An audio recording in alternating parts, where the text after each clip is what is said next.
Boa tarde, pessoal. Boa tarde. Mais uma quarta-feira, papo de direito aqui, tão esperado. Hoje, com a ilustre presença aqui do nosso querido delegado Wellington. Para você concurseiro, para você que vai prestar o OAB, preste bem atenção. Talvez você vai estar assistindo agora. Se você estiver assistindo agora ao vivo, pode interagir com a gente, mandar sua pergunta. Se não, pode deixar sua pergunta lá no Instagram, no YouTube, que a gente vai repassar para ele responder posteriormente. Mas saiba de uma coisa, preste bem atenção no que nós vamos falar aqui, porque são assuntos relevantes, assuntos do seu interesse, tanto para a OAB como para concurso público. Eu quero perguntar para você, sonho versus realidade. Ter foco ou procrastinar? Qual é o caminho para aprovação para chegar na realização do seu sonho? Por que você quer ser tanto servidor público? Por que você tem um sonho de ser delegado? Era criança e via a viatura passando e falava, um dia estarei ali? Como é que é o seu sonho?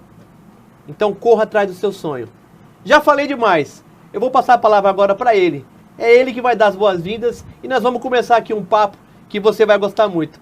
Delegado Wellington, seja bem-vindo e pode dar suas boas-vindas. Primeiro, doutor Enzo, obrigado aí pela oportunidade de estar conversando, né, com esse público seleto que busca justamente o que você falou, o sonho.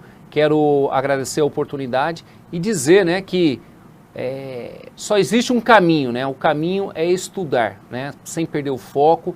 E claro, isso daí vai acontecer de diversas formas. Você pode começar um pouquinho antes, um pouquinho depois, mas não pode desistir do sonho. Então, estou à sua disposição aqui, doutor Enzo, para a gente bater esse papo aí e descontrair esse pessoal que está em casa aí.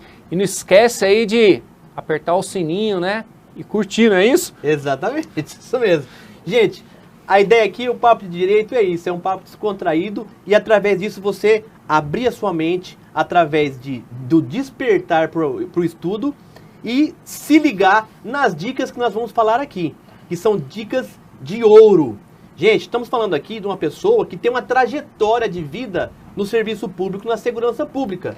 Nós estamos falando aqui de uma pessoa que está se preparando, ou alguém que tem pouca experiência, não desmerecendo o tanto de experiência ou não, mas quanto mais experiência o servidor tiver, mais ele vai ter para compartilhar com você. E se você busca essa mesma trajetória, por que não prestar atenção para que isso sirva para você? Então aqui eu vou começar perguntando para ele, como é que esse sonho nasceu? Bom, inicialmente, esse sonho nasce justamente como você falou. Eu lá pequenino, lá 5 anos de idade, o camburão passava em frente de casa e falava assim, um dia eu vou ser delegado de polícia. Bom, isso daí, claro, né, você precisa preencher os requisitos básicos, né? E necessariamente para ser delegado de polícia precisa ter o curso de Direito, né? Hoje no Brasil, o artigo 144 da Constituição Federal, no seu parágrafo 4º, estabelece, né, que a carreira de delegado de polícia é através de concurso público. Eu, em 1996, eu me formei pelas faculdades salesianas, né? Aqui nós temos a UCDB, que também é faculdade salesiana, na cidade de Lorena. E, à época, doutor Enzo, eu também trabalhava no Exército, né? Eu sou oficial R2 e, meio à atividade militar, eu também fazia cursinho, né, na cidade de São José dos Campos, aproximadamente 120 quilômetros da cidade de Lorena, e principalmente eu percebi que tinha necessidade de fazer uma complementação através de um cursinho. O cursinho me ajudou sobremaneira. Isso no ano de? 1996 me formei, em 97, 98, só cursinho o tempo todo. E por que é importante o cursinho? Tem que deixar muito claro isso. A faculdade, ela, pela quantidade de disciplinas que a faculdade tem, muitas das vezes ela não passa o pulo do gato, né? Então no estudo, não ensina, passa o conhecimento, mas não passa a metodologia, por exemplo, de um estudo para cursinho, não passa as matérias mais importantes que você tem que focar, não passa, por exemplo, para você ter uma ideia, o direito administrativo, na minha faculdade eu passei assim por cima. No cursinho, esmirilhamos o direito administrativo. Né? Desse jeito. O direito constitucional, um dos mais importantes, no cursinho, tinha que saber bem dizer a Constituição de cor salteado. E quando eu falo de cor salteado, para quem quer prestar concurso, não sabe o artigo 5º, por exemplo, de cor salteado, não passa. Tem que saber de cor salteado. Bom, em 98 comecei a prestar concursos, prestei para São Paulo, delegado de São Paulo, prestei para Minas, prestei para promotor de Goiânia, prestei para delegado aqui de Mato Grosso do Sul, e aí comecei a passar. E aí que está a importância, né, desse assunto que a gente está falando. O sonho, ele também tem um custo. Qual que é o custo de você passar num concurso público? Né? Muitas das vezes você vai precisar se abdicar algumas coisas que até então era muito importante. Por exemplo, convivência com a família, lazer, final de semana com a namorada, churrasquinho com os amigos. Então tudo isso daí você precisa estabelecer, né, a sua meta. Estabelecendo a sua meta, você tem que conversar com essas pessoas o seu objetivo, né? E aí então passar para a fase de planejamento de como é que você vai desenvolver todos esses estudos. Olha só que interessante. Ouvindo o delegado Wellington falar sobre isso, sonho versus estratégia. Eu falo para você, sem dúvidas, assim, ó, com 100% de certeza que eu vou falar, porque eu passei por isso. Eu achei que eu conseguiria passar na OAB, por exemplo, que é uma prova totalmente diferente do concurso público, onde o seu maior rival é você mesmo, diferente do concurso público, onde você e mais uma leva que está pleiteando o mesmo cargo. Eu me sabotava, porque eu estudava, porque eu falei, eu fiz faculdade, eu vou passar na prova. E fiz uma, fiz duas, fiz três e falei, ué, o que aconteceu? O que faltou? O que estava faltando? Se lá em 98, 96, 97, 98, o delegado, que hoje é delegado, já imaginava, já tinha um sonho, ele tinha o quê? Estratégia. Estratégia. Então, para que eu alcançasse a aprovação, eu tive que fazer o quê? Um cursinho. Um cursinho. E o cursinho, ele vai fazer o quê? Trazer para você aquilo que o delegado falou, aquilo que a faculdade não consegue te dar. Que é o foco, é aquilo que realmente vai cair na prova, aquilo que realmente mais tem incidência. Então, a partir do momento que você descobre que você tem que entender que o seu conhecimento, ele é importante, mas a estratégia, ela é fundamental, não é isso? E veja só, doutor, tem aquela história, né? Cateto fora do bando, toma paulada, não tem isso? Na caça o pessoal fala isso. Quando você está fazendo um cursinho, você cria necessariamente um ambiente de competição. Você fala assim, putz, aquele cidadão ali está estudando por aqui. Então você vai pegando também aquelas canjas do cursinho, vai se motivando, porque uma das coisas importantes também é a motivação. Não adianta também, né, você querer passar em cursinho, em concurso público e não tem motivação. Na hora de estudar, não estuda. Na hora que vai passar o jogo, você esquece. Não existe isso. Concurso público é missão de fé. É uma experiência religiosa. Você precisa ter estratégia, né? A estratégia aqui, na verdade, eu estou chamando de planejamento. É o planejamento antes de iniciarem os estudos, durante os estudos e na hora de fazer a prova. Porque tem muita gente também que estuda, sabia tudo, na hora deu branco, deu um apagão. Isso não pode acontecer. Na hora do show você não pode amarelar, na hora do show você tem que ir lá e fazer. E ser a estrela do show. E em concurso público é justamente isso. Você se dedicou, você estudou todas as matérias, não pode deixar matéria nenhuma para fora. Né? O pessoal tem mania de falar assim, não gosto de direito administrativo, não vou estudar. Toma pau. Não gosto de direito constitucional, toma um pau. Mas eu gosto de direito penal, vou estudar só para penal. Só que vocês têm que lembrar uma coisa, principalmente concurso na área jurídica. Direito penal, processo penal, civil, processo civil, é obrigação de todo mundo saber. Direito constitucional administrativo, só os feras sabem. Então eu, particularmente, eu estudava o quê? Direito constitucional. Porque se você sabe muito direito constitucional, o que você faz? Você já exclui algumas disciplinas, porque é a lei maior, né? Se contraria a Constituição, você já ignora ali e bola para frente. Pegou essa? Isso foi as palavras que eu falei naquele último vídeo sobre como começar a estudar já. Não esperar o edital sair, não esperar a pandemia sair. Gente, acorde, você tem que acordar. Não é possível você sonhar acordado. Não é possível. Cara, você tem que colocar a sua cabeça no travesseiro, sonhar e colocar... E quando você acordar, colocar o sonho em prática. E como é colocar o sonho em prática? Vamos voltar agora lá em 1998. Tinha internet? Tinha cursinho online? Não tinha nada disso. Como é que estudava? Olha, eu pegava, primeiro, o estudo, né, para concurso público, necessariamente ele passa por 2 etapas ali, né? Você precisa saber lei seca, né? A lei do código ali precisa saber, e você precisa saber também teoria. Então, naquela época lá, eu estudava principalmente, né? E aí está a importância do cursinho, porque o cursinho vai explorar questões que têm caído em concurso público. E aí, o que você faz? Com essas questões, você já meio que direciona o que cai e o que não cai em concurso público.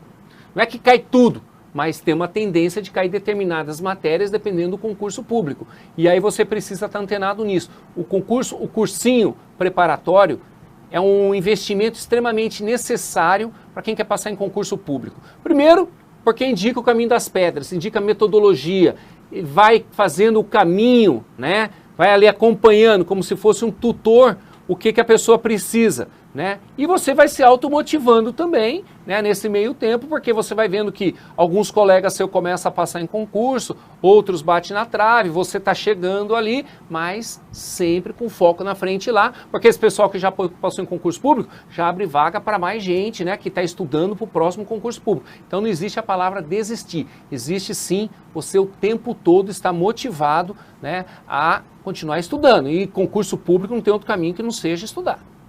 Tá. Agora, eu fico imaginando assim, eu tenho um sonho e eu venho cultivando esse sonho de ser delegado de polícia. Eu tenho um amigo, 24 anos de idade, aqui de Mato Grosso do Sul, posso falar tranquilamente o nome dele, Zanata. Acabou de passar para delegado lá em São Paulo, tomou posse faz 4 meses, né? 24 anos de idade. E eu perguntei isso que eu vou perguntar para o senhor, eu vou perguntar, isso que eu perguntei para ele, vou perguntar para o senhor. Quando veio a aprovação na primeira fase, qual foi o sentimento que o senhor sentiu? Das noites de sono perdida, das dificuldades para estudar, das dificuldades do material, das dificuldades das festinhas, das namoradas, ou da esposa, ou da noiva, que tinha que ficar em segundo plano, vamos dizer assim. Qual foi o prazer, qual foi o sentimento de ver o meu nome, o Wellington, lá na folha de aprovado? Olha, doutor Enzo, eu fico imaginando, né, esse delegado que passou com 24 anos, eu passei com 27 para 28, mas com um diferencial, né? Eu tenho certeza, e aí talvez também isso influencia demais em concurso público. Não espere acabar a faculdade para começar o estudar. Tem um pessoal que está no primeiro ano lá, festinha, segundo ano, festinha, se formou. Agora eu vou estudar para concurso público. Normalmente, você já tem que chegar mais ou menos, né, entendendo, né, o caminho dos bodes ali, que você só chegar no cursinho, o cursinho também não é milagreiro. A pessoa precisa fazer, né, a missão dele.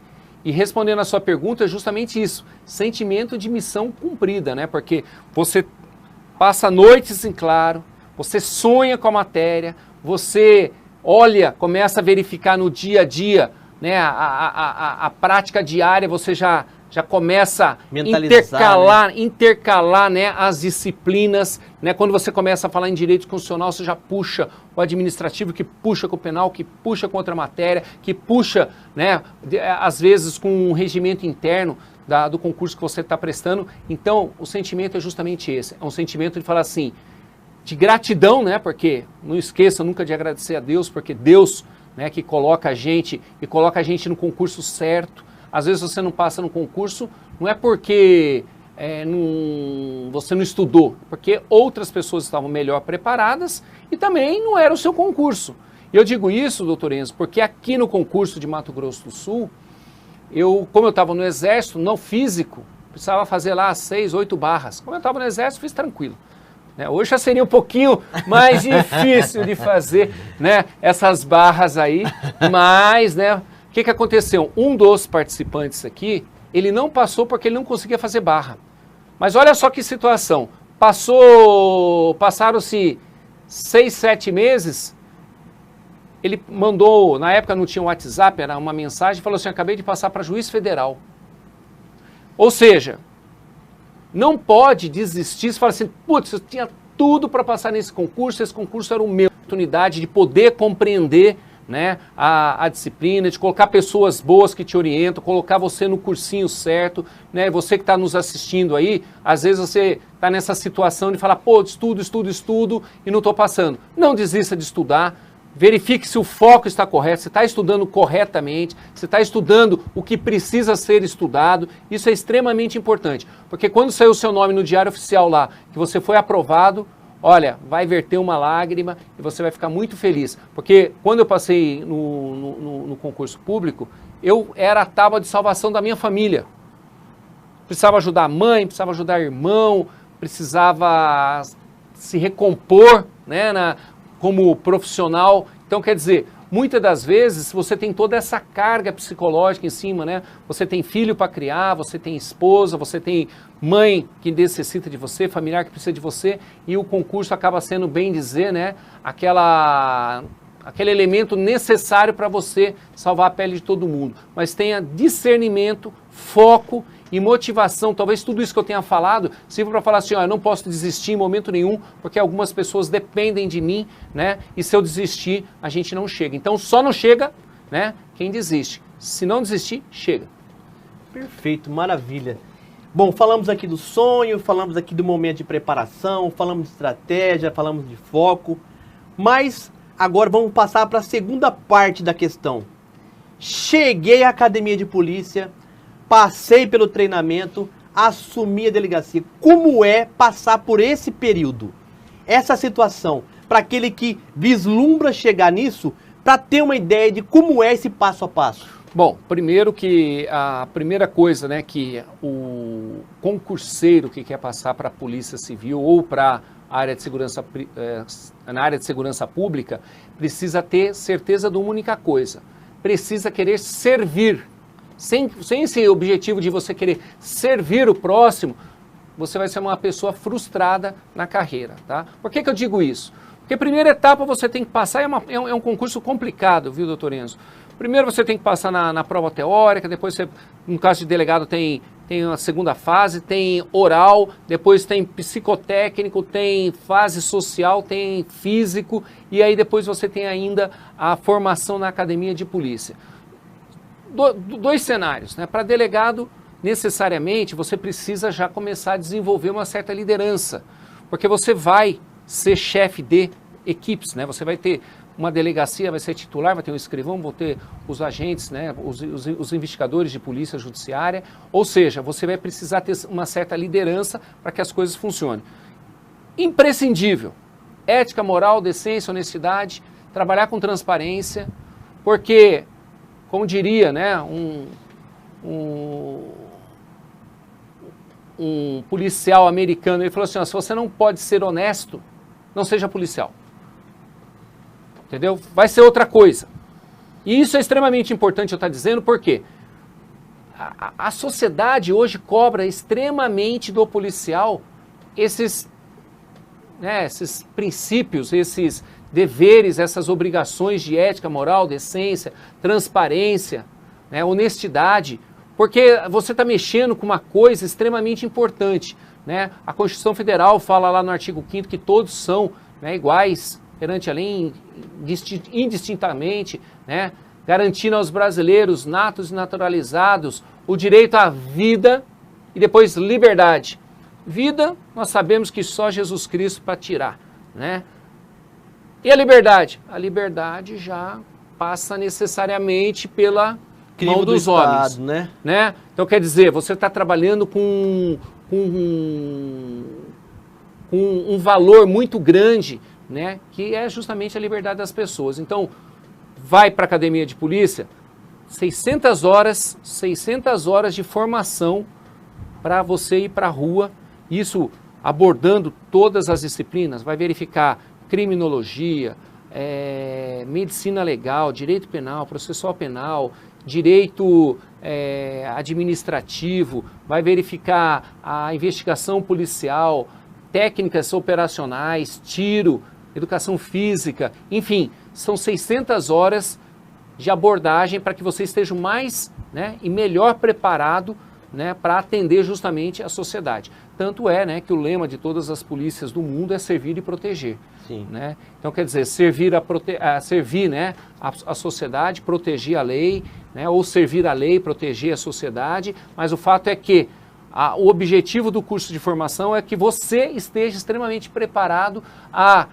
Né, lembra daquela questão da tipificação? As pessoas chegam na delegacia e falam assim, ó, minha casa foi roubada. Como que foi? Entraram lá, quebraram a porta.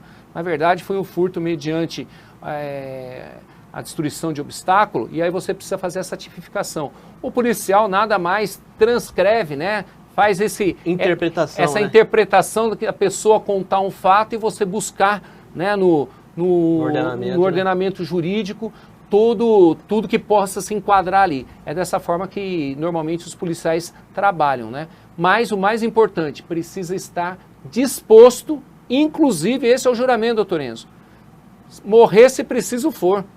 Então quer dizer, olha só, é uma profissão que você sai de manhã, trabalha durante o dia e não sabe se volta para casa.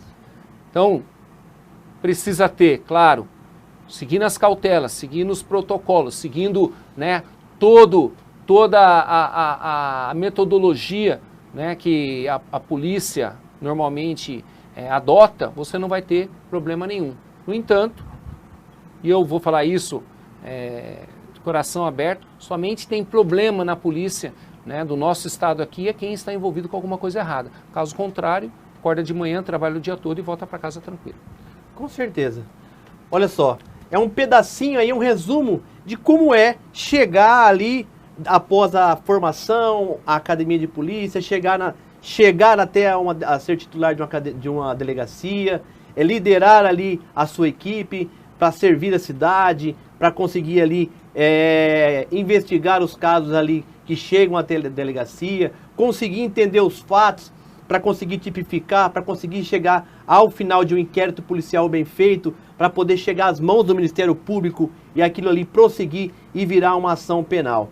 Isso é um trabalho que dá muita satisfação para o delegado, quando eu acredito, eu não sou delegado, mas eu posso aqui repassar isso para o delegado Wellington. Acredito eu que após a finalização de um inquérito policial muito complexo, por exemplo, aí, que quando você finaliza esse inquérito e manda o relatório para o Ministério Público, e esse relatório, o promotor manda isso para frente e isso vira uma ação penal, eu acho que cria para o delegado um prazer muito grande. Como o senhor pode falar em relação a isso? E pode dar, de repente, até um exemplo aí de um caso que foi um inquérito policial complicado e que chegou às mãos do Ministério Público e virou uma ação penal.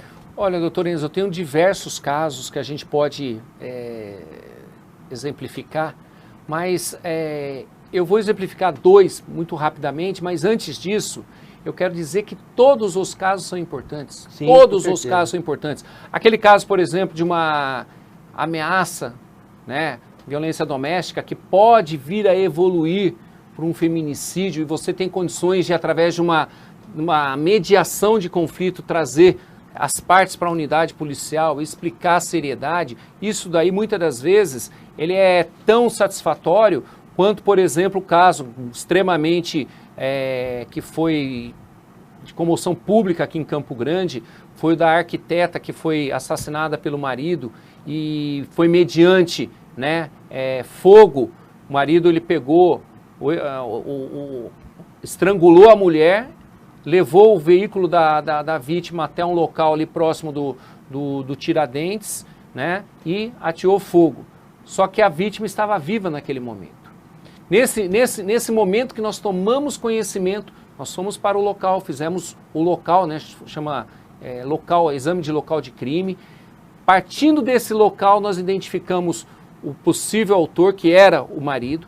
Ele se negava a dizer, nós fizemos uma cronologia, né, aquela cronologia do iter criminis, da preparação, da execução, da consumação, enfim, tudo isso daí foi colocado isso no inquérito policial, nós conseguimos estabelecer, né, o modus operandi completo de como que foi, porque nós identificamos, através de uma câmera, de uma conveniência, a pessoa parando para comprar fósforo, voltando a pé sem um veículo, ou seja, todo esse arcabouço, né, de provas dá elementos necessários para que o juiz condene no final lá, né, o Ministério Público faça, né, a denúncia e num segundo momento o juiz condene, porque principalmente, né, a gente sabe que não se repete em fase processual justamente as provas técnicas, né? As testemunhais, via de regra, são refeitas. Então, quer dizer, extremamente importante você levar para a família, para a sociedade, esse sentimento de justiça,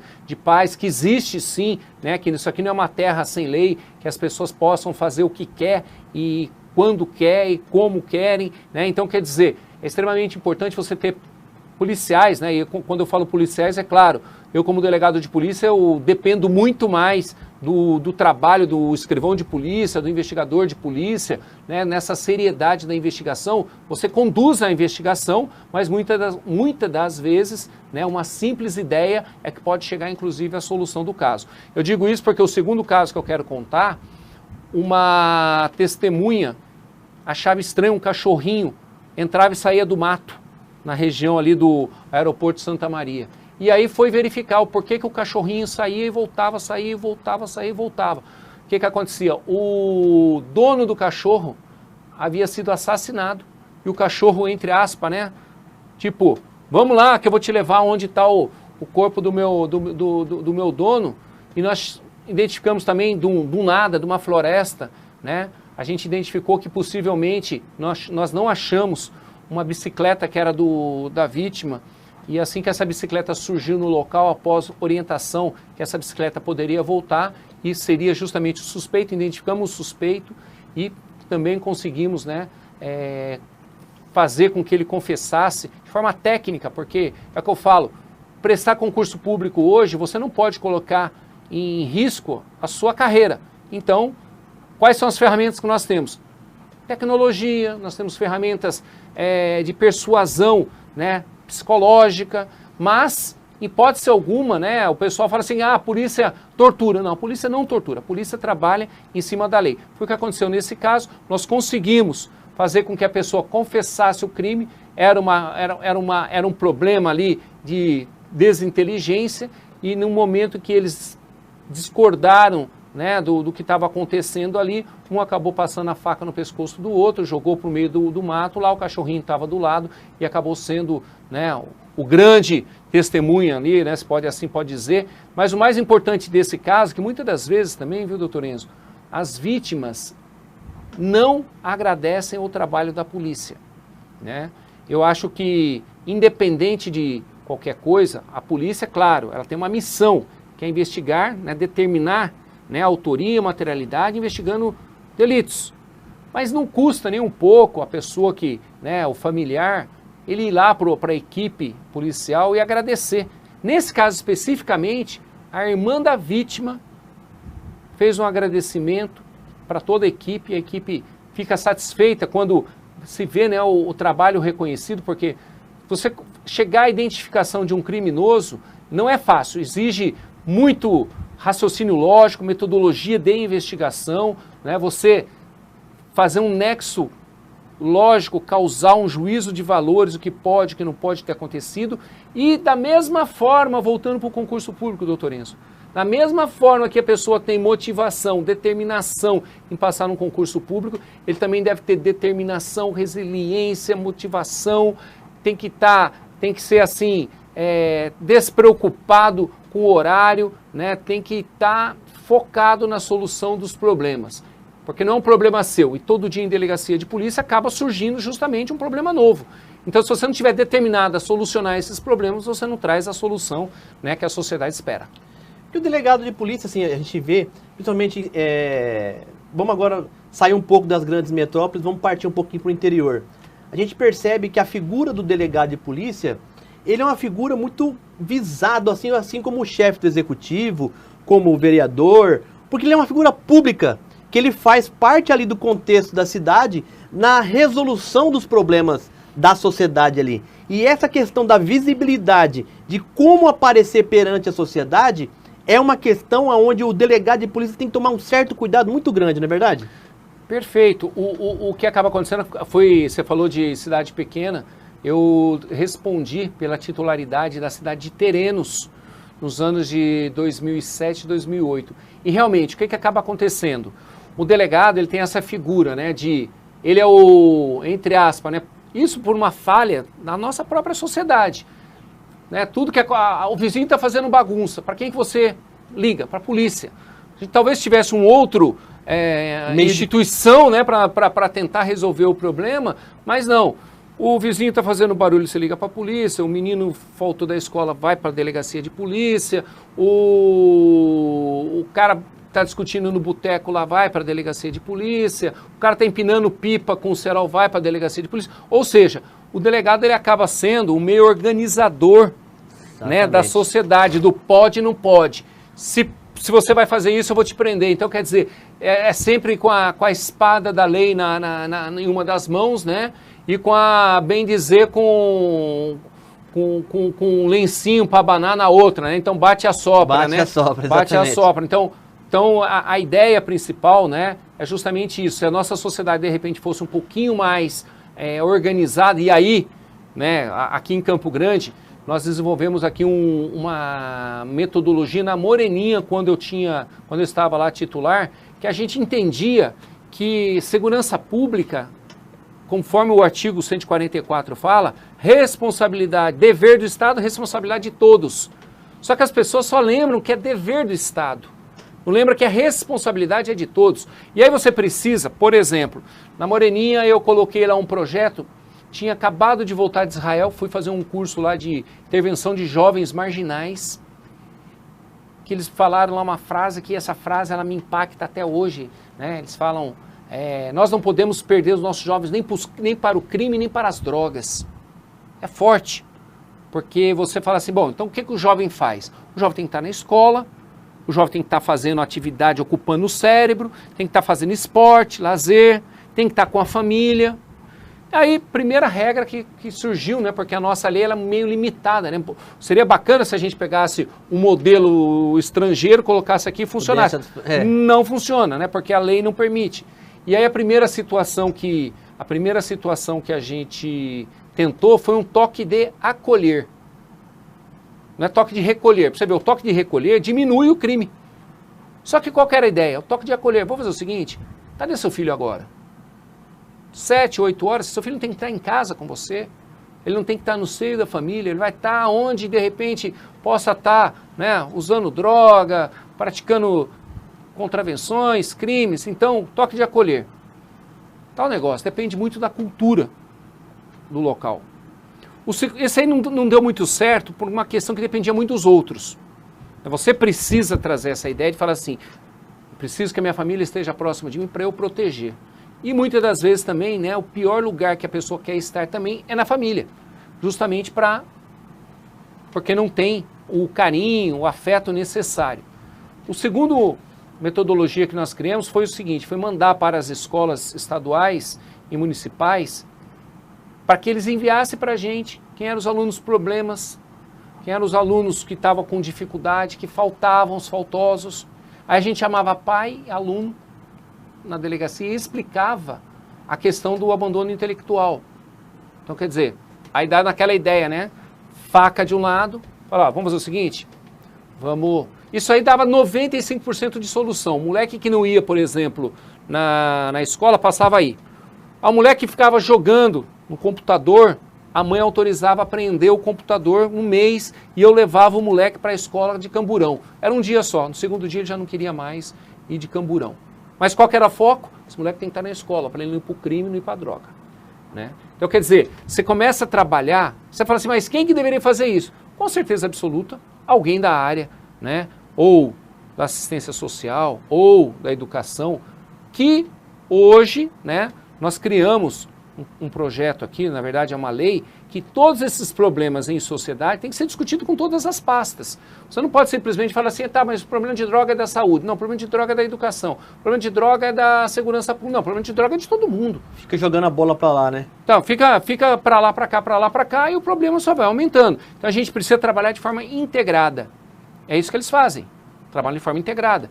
Eu não posso ficar satisfeito com o seu filho, né, usando drogas, e eu falei assim, não, o meu não usa. Não, daqui a pouco vai usar também, porque eles são amigos. Né? Então, quer dizer, a gente tem que começar a pensar um pouquinho mais, né, fora desse quadradinho, de falar assim, ó, o problema de segurança pública é só do Estado, é só da polícia. Não, o problema de segurança pública é de todo mundo e todos nós podemos, sim, né, fazer mais pela segurança pública, por nós mesmos, né, conforme eu costumo dizer, doutor Enzo, canja de galinha e prevenção nunca fez mal a ninguém. Né? Então, a gente precisa estabelecer que todo mundo é responsável pela segurança. Só que, claro, uns mais, outros menos. Você pode melhorar, por exemplo, a sua segurança, fechando a sua casa, né, fechando o seu veículo, não deixando a sua bolsa em qualquer lugar, não deixando o celular em qualquer lugar. O certo da vítima chega a 60%. É o que a criminologia estuda, né? É o princípio da vitimologia, né? A vítima, ela acaba colaborando, mesmo que indiretamente, com a sua inércia ali, com seu vacilo, vamos dizer assim. Exatamente. Para que o bandido ele age pela oportunidade, né? Aliás, a oportunidade faz o ladrão, né? Isso daí é... Só que, né, na verdade, né, como diz o Mário Cortella, né, a oportunidade não faz o ladrão, ele revela o ladrão. Né, porque independente de qualquer coisa, você sabe o que é seu e o que não é seu. Né? Então, se você é honesto, se você está preocupado em pegar somente as suas coisas, você não vai cair nessa. Mas independente de uma coisa ou outra, eu acho que é extremamente um trabalho assim para você que quer, né, seguir essa carreira, seja de delegado, de investigador, perito, né, escrivão, papiloscopista, extremamente importante, primeira fase, que é passar no concurso público. E aí, não tem outro caminho. Se você já está estudando um certo tempo, não abra mão de um bom cursinho, né? Um cursinho que possa orientar você a atingir a sua meta. Isso daí é imprescindível. O senhor estava falando aqui e, assim, eu já acompanho a carreira do senhor há alguns anos, mais de 5 anos, e na carreira policial eu vejo assim, cada um tem uma vocação para ser delegado ou para ser policial. Dentro da organização, ele tem uma vocação. Então, eu acompanhando a sua carreira, eu vejo que o senhor tem uma vocação, e isso eu percebi com as redes sociais, quando nós divulgamos que o senhor viria aqui, que o senhor sempre é lembrado pela questão da educação. E o senhor falou aqui de ações, a gente nem combinou isso. Você vê como é interessante a questão do papel do delegado na sociedade, o senhor atuando como delegado, fazendo um papel social na sociedade. Isso me revela o quê? Que cada um tem uma vocação dentro da organização. E é fato isso mesmo, que o senhor, nessa carreira de policial como delegado, sempre teve essa vocação para levar a segurança de uma forma mais social, mais educacional? Doutor Enzo, a minha preocupação é justamente, e é verdade isso, porque contar aqui em 10 segundos, né? Sou de família pobre, né? Catei papelão quando eu tinha 12 anos de idade, 10 anos de idade, para ajudar no sustento da família. Eu vejo a segurança pública de uma forma holística. Eu acho que todo mundo pode ajudar e tem que ser integrado. Não tem outro caminho. Você pega, por exemplo, a Moreninha. Se a gente fosse levar ferro e fogo ali, você tinha que prender todo mundo.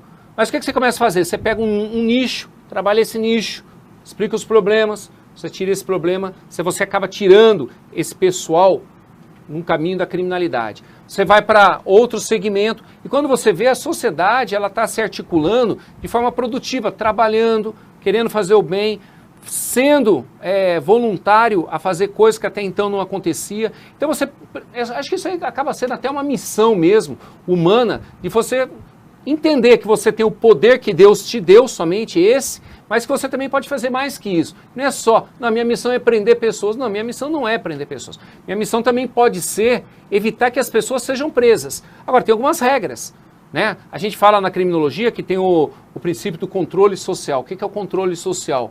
São justamente essas regras que a sociedade coloca para aqueles que, quem atende às normas do Estado, às leis do Estado, acaba tendo benefício. Aqueles que não atendem, como é o caso, por exemplo, dos criminosos, vão ter que responder, vão ter que pagar por multa, prisão, né? Ou seja, você vai pagar pelo não comando, né, da aceitação do controle social. Isso daí, principalmente em comunidades mais, né, menos favorecidas socialmente, você precisa trabalhar muito mais. Então você, por exemplo, precisa, no Dom Antônio Barbosa, sem querer rotular, Moreninha, partes do Tiradentes, partes da região do Segredo, onde você tem ali uma comunidade que precisa de educação, precisa de comer, precisa viver. O histórico de vida das pessoas são históricos difíceis, conturbados, e aí você precisa chegar ali, o Estado precisa chegar ali e esticar a mão para falar, ó, vem aqui que nós vamos tentar salvar. Agora, a pessoa também precisa querer ser salva, né? Muitas das vezes, eu lembro um caso que aconteceu na Moreninha, que nós fomos fazer uma abordagem numa residência onde tinha suspeita de tráfico de drogas. Quando nós chegamos lá, nós nos deparamos com uma jovem que estava completamente errada. Passado um tempo, né, nós encontramos essa jovem novamente, orientamos. Sabe a história que a gente fala que a droga leva 3 Cs, né, o cemitério, a clínica ou a cadeia? É justamente isso. Felizmente essa jovem teve o seu destino aí, né, ceifado pela overdose e acabou morrendo. Então você tem que tentar salvar. Quando uma pessoa da comunidade morre, você tem que sentir e falar, putz, o que eu poderia ter feito para ajudar? Fiz tudo que precisava. Isso aí serve para todo mundo, viu, doutor Enzo? Serve para a polícia civil, serve para advogado, serve para engenheiro, serve para dentista. O que a gente pode fazer para esticar a mão e tentar tirar essas pessoas da criminalidade? Porque nesse Estado que a gente vive, democrático de direito, ou você está dentro desse Estado, você acaba sendo, entre aspas, inimigo do Estado, né? Se você é inimigo do Estado, você não cumpre as normas e aí, né, esse próprio Estado se converte para você e aí acaba aí sobrando simplesmente, né, prisão para todo mundo. Então a gente precisa ter uma visão um pouquinho mais interessante sobre o ponto de vista, né, do que é a segurança pública e como evitar que determinados crimes aconteçam, né? Por isso que eu falo, se a pessoa dificultar, o criminoso às vezes ele desiste. Mas a gente precisa também trabalhar outras situações. A gente precisa trabalhar a questão da droga, a questão do desemprego, a gente precisa trabalhar a questão da corrupção, nós precisamos trabalhar diversas frentes e aí, claro, né, acaba sobrando sempre o delegado ter que administrar todas essas problemáticas sociais.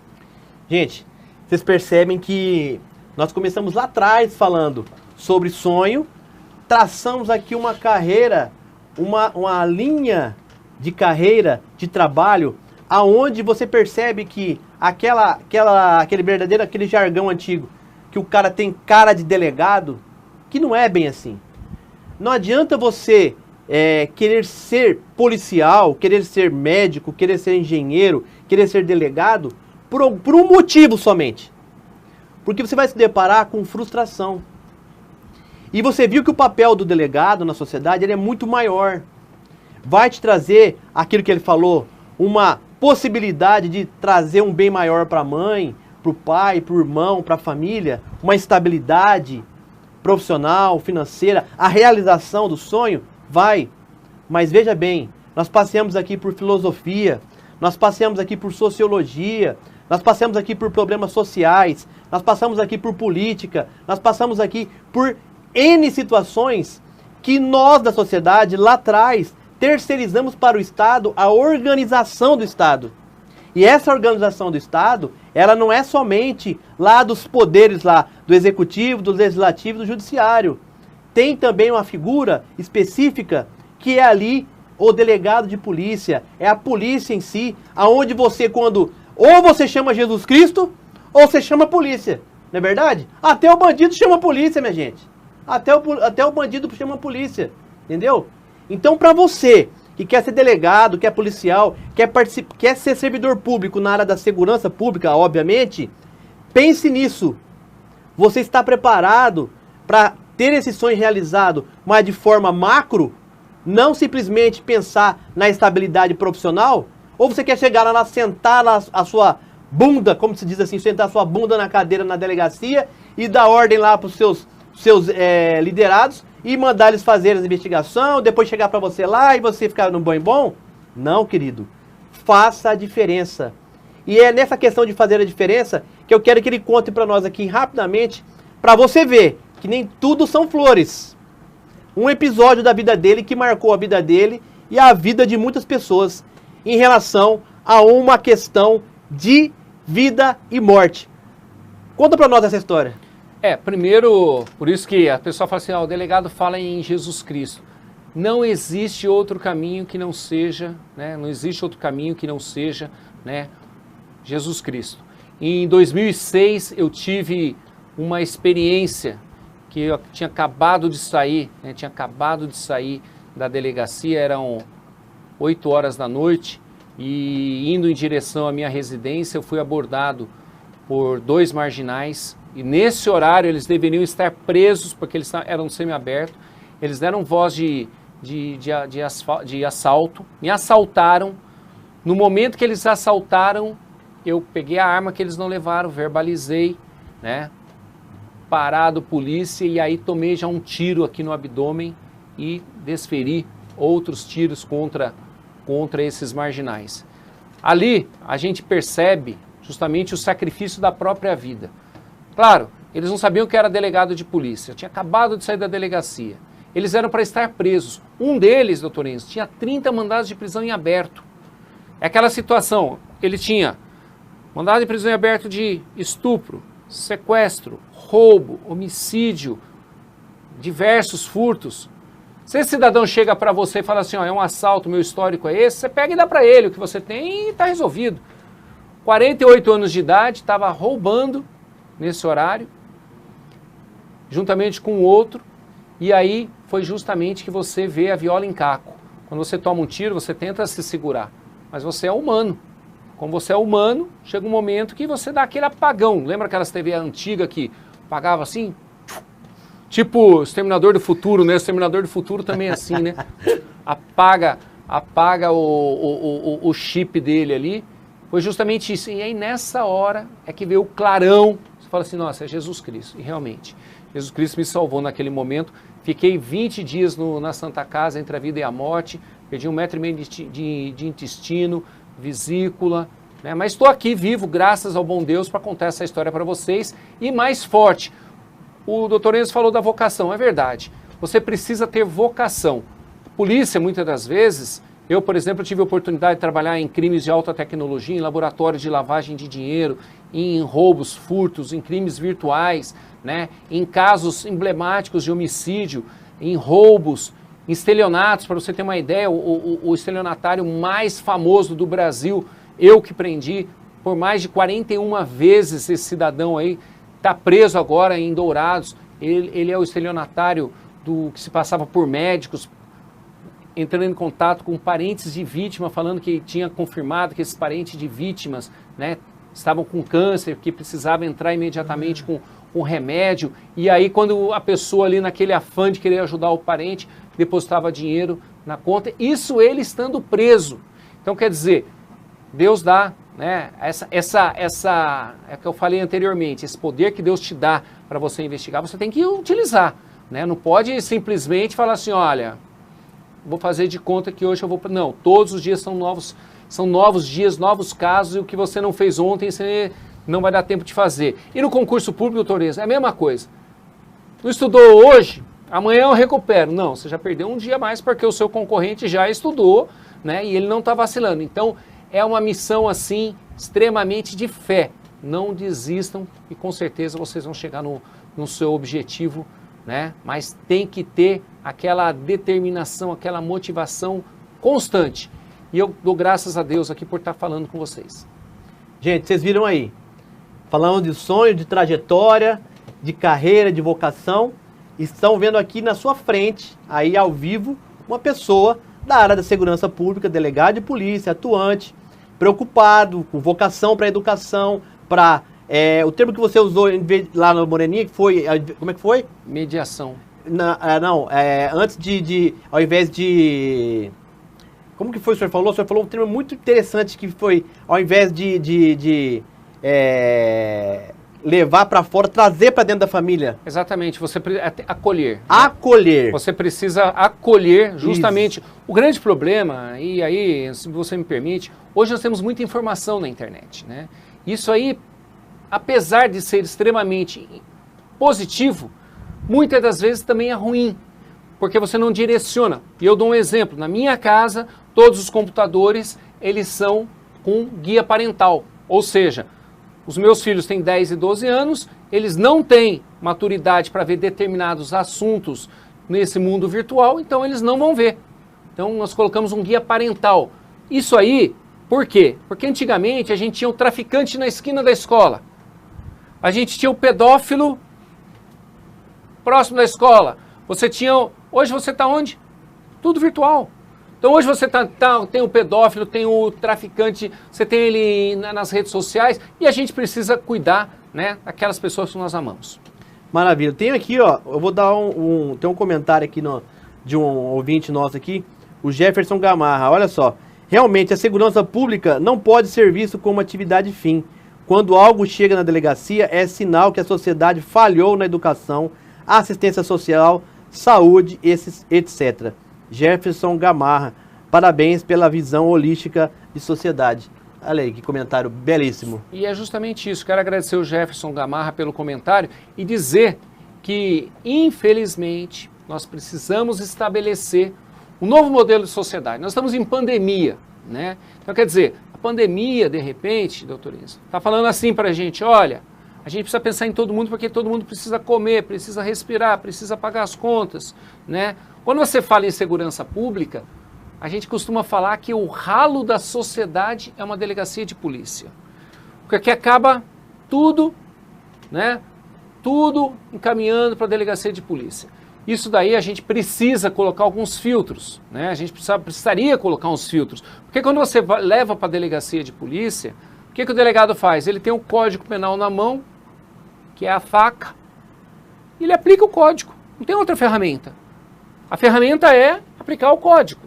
Então a gente precisa de alguns filtros. E esses filtros, justamente, pode ser o conselho tutelar, né? Pode ser a própria família, pode ser os professores, né? Pode ser os empregadores. Ou seja, todos esses filtros podem impedir com que a pessoa vá para uma unidade policial. Indo para uma unidade policial, normalmente, né? O delegado, com todo esse filtro que faz, ele também é escravo da lei, né? Porque tem o crime lá de prevaricação, né? Por que você não fez o boletim de ocorrência contra fulano ou cicrano? Ah, porque, coitado, ele não teve oportunidade na vida. Não vai ser na delegacia que vai acontecer isso. Então a gente precisa pensar essa situação lá antes de chegar na delegacia. Por isso que a sociedade é extremamente importante. Você que está nos assistindo, eu peço justamente isso. Vamos cuidar melhor dos nossos jovens, vamos dar mais oportunidade aos jovens. Eu sei que nós estamos vivendo um momento difícil, mas nós, preocupados com tudo isso, a gente também está preocupado em criar, né, metodologias de novos empregos, para o primeiro emprego para o jovem, né, metodologia para impedir que a criança seja vítima de violência, seja na escola, seja na sociedade, seja familiar. Tudo isso daí acaba passando necessariamente pelo que nós falamos no início desse bate-papo aqui. Você está lá com a meta lá de ser policial, mas você sequer está pensando nessa problemática da sociedade. E nossa sociedade é extremamente complexa. Não pensa você, né, que vou te dar uma carteira vermelha, né, pegar a carteira aqui de delegado aqui, vou apresentar a carteira para você aqui e você vai falar assim, ó, sou delegado de polícia e que as coisas vão funcionar. Não é assim que funciona, não. Vai ter que conversar muito, vai ter que orientar, vai ter que, né, orientar ir na casa das pessoas, verificar a problemática, a realidade social dessa pessoa, e aí então você consegue, né, dar uma melhor destinação, né, ao seu papel em sociedade, seja ele de delegado, seja ele de advogado, seja ele enfermeiro, médico, engenheiro, enfim. Desejo para vocês aí sucesso, né, Enzo, e que aquela luzinha que está brilhando lá, vão em busca dela, né, que é justamente a realização do seu sonho. Gente, é com grande pesar, né? Eu gostaria aqui de falar de diversos temas, mais diversos temas aqui com o delegado Wellington, porque segurança pública não quer dizer só arma, só munição, só colete à prova de bala. Não, não quer dizer nada disso. Quer dizer prevenção, quer dizer educação, quer dizer trabalho, quer dizer conhecimento, quer dizer visão ampla, quer dizer treinamento, quer dizer educação. Mas isso nós vamos deixar para um outro dia, para um outro papo. Eu quero agradecer a presença do delegado Wellington, figura exemplar, aí preocupada e vocacionada com o trabalho de delegado, mas voltado com a vocação para a educação, para a prevenção, porque não adianta nada eu tomar um dipirona se eu estou com inflamação. Dipirona é um remedinho para dor. Eu preciso ir no foco. E não adianta. Você que quer ser delegado, pense no que é o maior problema. Não fique só apagando incêndio. Não seja mais um. Faça a diferença. Seja o servidor público. Servir e proteger, não é isso? Exatamente. E é o que você falou, né? Remédio em pouca quantidade não resolve o problema e muita mata. E aí, justamente, né, essa ideia aí de que você tem que estar o tempo todo, 24/7, né, 24 horas por dia, por semana, né, atento aos acontecimentos. Cansei, Enzo, cansei de chegar em casa e ter que voltar para a delegacia porque estava acontecendo alguma coisa. Então, muitas das vezes, você abdica, né, você coloca em segundo plano família, filhos, horários de lazer, em busca de quê? De você, né, correr contra o tempo, porque a gente tem uma máxima na segurança pública que quanto mais tempo leva, menos condições você tem de chegar, né, à autoria do delito, do crime, e aí você precisa ter tem ajudado sobremaneira, né, a nossa segurança pública aqui na capital, no estado. Sem essas pessoas, eu vou dizer para vocês, sem a polícia, o pessoal reclama que não tem policiamento, mas sem essa polícia seria o caos. Todo mundo aí, se puder, façam sempre uma oração para esses guerreiros que saem de manhã e muitas das vezes não sabem se chegam à noite na sua casa, no seio da sua família. Grande abraço, agradeço você pela oportunidade de estar conversando aqui. Me coloco à disposição de falar outros temas também aqui. O assunto ele é interessante, ele instiga, né, porque é uma coisa que mexe com a gente no dia a dia. Eu estou sempre à disposição, assim que for chamado. Maravilha.